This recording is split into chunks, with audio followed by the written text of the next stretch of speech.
قبولیت دعا کے اوقات کیا ہے، کب کب دعائیں قبول ہوتی ہیں؟ تو سن لیجیے، رات کے آخری حصے میں دعائیں قبول ہوتی ہیں۔ صحیح بخاری کی حدیث ہے، آپ صلی اللہ علیہ وسلم فرمایا رات کے آخری حصے میں اللہ پہلے آسمان میں آتا ہے اور ایک آواز آتی ہے کوئی مغفرت کا طلب کرنے والا میں دینے، اور ہر رات ہوتا ہے یہ، رمضان کی رات خاص نہیں، ہر رات تیسرا پہر آخری حصہ جس کو سحری کا حصہ بولتے ہیں نا آج، یہ حصے میں دعا کیجیے، قبول ہوتی ہی ہے۔ اسی طرح آپ نے فرمایا اذان اور اقامت کے درمیان جو دعا کی جاتی ہے قبول ہوتی ہے، جامع ترمذی کی روایت ہے، اذان کے بعد سے اقامت کے بیچ میں آپ مسجد میں گئے دعائیں کیجیے۔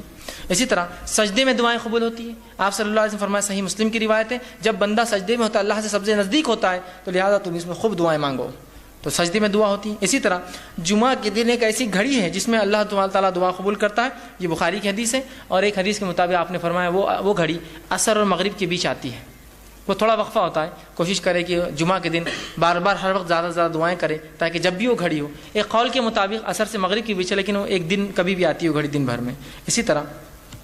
آپ صلی اللہ علیہ وسلم میدان جنگ میں اگر مسلمان کافروں کے لشکر کے سامنے ہوں یا گتھم گتھا ہو اور اس میں اگر وہ دعا کرے تو ایسی دعا اللہ کبھی رد نہیں کرتا اور قبول کرتا ہے، ٹھیک ہے، یہ روایت جو ابو داؤد کی ہے۔ اسی طرح بارش جب نازل ہو رہی ہے، آپ نے فرمایا اگر کوئی دعا کرے، حکیم کی روایت ہے، اللہ اس دعا کو بھی قبول کرتا ہے۔ جب بارش برستی ہے اللہ کی رحمت ہوتی ہے، یاد رکھیے، اللہ نے روک رکھا ہے، ایک الگ بات ہے ہم سے یہ رحمت ابھی بہرحال اس مہینے میں، لیکن جب بھی بارش برسے یاد رکھیے، تو بارش جب برستی ہے رحمت ہوتی ہے، مطلب اللہ خوش ہے اس بستی سے، برسا رہا ہے، ہم سے ناراض اس لیے نہیں برسا رہا ہے، بہرحال تو خوش ہوتا ہے، تو لہٰذا آپ دعا ضرور کیا کیجیے، اس لیے کہ بارش کے وقت دعا کرے تو اللہ قبول کرتا ہے اس دعا کو، حکیم کی روایت۔ اسی طرح عرفہ کے دن 9 ذی الحجہ